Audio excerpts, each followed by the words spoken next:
এই তো আমি মুরগির মাংস রান্না করব আজকে।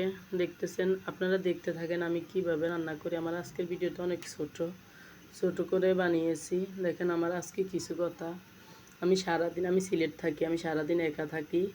তো কী করি, আমার ভাবতেছি কী করা যায়, একা একা কতক্ষণ থাকা যায়। পরে আমি একটা ফেসবুক পেজ খুলি এই তো আমার দৈনিকের রান্না বান্না যা আমি তা দিয়ে আপনাদেরকে ভিডিও বানাই দিই। তবে আমার একটা কথা, আপনারা সবাই আমার ভিডিওটা ফলো করবেন আর পেজটি শেয়ার করে দিবেন। আপনারা যারা আমার ভিডিও দেখতে ভালো না লাগে দয়া করে কেউ বাজে কমেন্ট না করে ভিডিওটি স্কিপ করে চলে যাবেন। তবে একটা কথা, কেউ খারাপ কোনো কমেন্ট করবেন না দয়া করে। আপনাদেরও ঘরও মা বোন আছে, ঠিক আছে? কেউ অভাবের জ্বালায় করে না, হয়তো তার সময় কাটে না, ব্যস্ততা নিয়েই থাকতে চায়। এই তো আমার আজকের কথা। ভালো থাকবেন সবাই।